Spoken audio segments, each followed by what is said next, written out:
పల్నాడు జిల్లా పిడుగురాళ్ల మున్సిపాలిటీని తెలుగుదేశం కైవసం చేసుకుంది. పిడుగురాళ్ల మున్సిపల్ చైర్మన్ కొత్త చిన్న సుబ్బారావుతో పాటు 16 మంది కౌన్సిలర్లు టీడీపీలో చేరారు.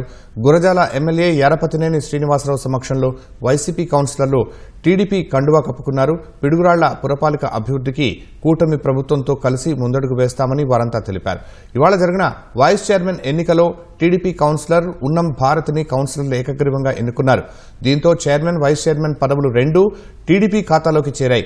గత పురపాలక ఎన్నికల్లో 33 మంది వైకాపా కౌన్సిలర్లు గెలవగా ఒక కౌన్సిలర్ గత ఏడాది మృతి చెందారు. దీంతో వైకాపా బలం 32కు చేరింది. ఈరోజు మొత్తం 17 మంది కౌన్సిలర్లు అధికారికంగా తెలుగుదేశంలో చేరడంతో పిడుగురాళ్ల మున్సిపాలిటీ తెలుగుదేశం పరమైంది. ఇది రాజకీయ ఎన్నిక కాదని, పిడుగురాళ్ల అభివృద్ధికి ఉపయోగపడుతుందని యారపతినేని అన్నారు. పురపాలిక అభివృద్ధి కోసమే పార్టీ మారామని, రాజకీయ ప్రయోజనాల కోసం కాదని చైర్మన్ కొత్త చిన్న సుబ్బారావు అన్నారు.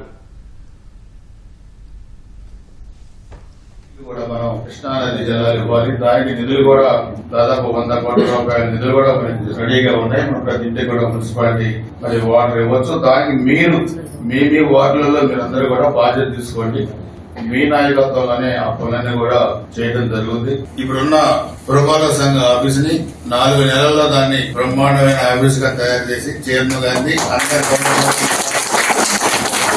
దాంట్లో మీటింగ్ హాల్లో బ్రహ్మాండంగా తయారు చేస్తాం. నేను చూశాను మొన్న. దానికి ఒక 50 లక్షలు దాన్ని కేటాయిస్తాం. దాన్ని కూడా ఇమ్మీడియట్ గా మొదలు పెట్టి బ్రహ్మాండమైన ఆఫీస్ తయారు చేసి 4 months లో ఇనాగరేట్ చేసి మొత్తం కౌన్సిల్ మెంబర్స్ అందరినీ కూడా దాంట్లో మీటింగ్ పెట్టడం జరుగుతుంది. పట్టణాన్ని అభివృద్ధి పదంలో తీసుకెళ్ళడానికి మనం ప్రయత్నంలో ఇదొక భాగం.